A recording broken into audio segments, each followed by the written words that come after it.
La fourchette, la sorcière et le dragon, légende d'Alaghesia, livre 1, de Christopher Paolini, avec la participation d'Angela Paolini, pour la plume d'Angela l'herboriste dans De la nature des étoiles.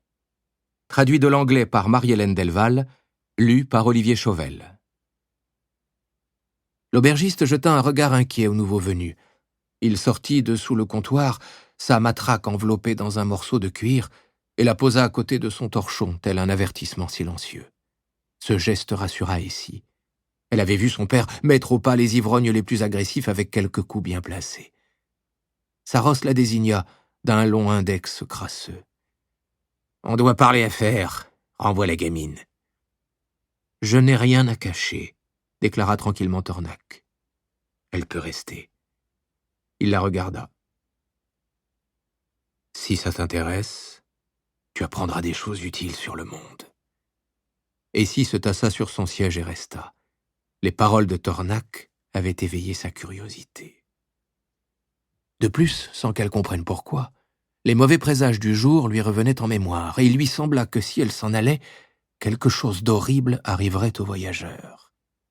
Sifflant longuement entre ses dents, Saros secoua la tête. « Tu es fou, marcheur. Enfin, soit. Même si tu me faisais un croche-pied, je ne protesterais pas. » Une lueur amusée brilla dans le regard de Tornac. « Bien sûr que non. Alors dis-moi, qu'as-tu trouvé? Ça fait 3 mois et... » Saros agita la main. « Oui, 3 mois. Je te l'ai dit, les environs ne sont pas sûrs. Mais j'ai trouvé une trace de ce que tu cherches. Mieux qu'une trace. J'ai trouvé ça. » D'une bourse pendue à sa ceinture, il tira un quelque chose de la taille d'un poing qu'il posa bruyamment sur la table. Essie se pencha, Tornac aussi. Le quelque chose était une sorte de caillou noir avec une brillance qu'Essie n'avait jamais vue à aucun caillou. On aurait dit qu'une braise se consumait à l'intérieur. Elle renifla et fronça le nez. Berk, ça sentait l'œuf pourri. Tornac contemplait le caillou comme s'il doutait de son existence. « Qu'est-ce que c'est ?» Saros leva les épaules, ce qui le fit ressembler au héron qui pêchait dans le port. « Je n'ai que l'ombre d'une supposition, mais tu cherchais de l'extraordinaire, du jamais vu, et voilà qui n'entre pas dans les catégories ordinaires. » « Il y en avait d'autres ?» Saros hocha la tête. « C'est ce qu'on m'a dit.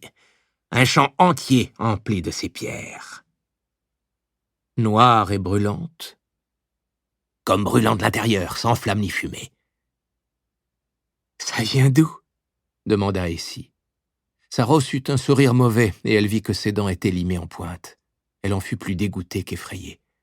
« C'est bien ça la question, fillette. »« Oh que oui !» Tornac avança la main pour prendre la pierre, mais Saros abattit la sienne sur l'objet, lui faisant une cage de ses doigts. « L'argent d'abord, marcheur !» Les lèvres pincées, Tornac tira une bourse de cuir des profondeurs de son manteau.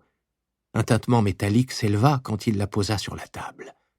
Le sourire de Saros s'élargit. Il défit le cordon, et Essie aperçut une lueur jaune. Elle en eut le souffle coupé. De l'or. Elle n'avait encore jamais vu la moindre pièce d'or.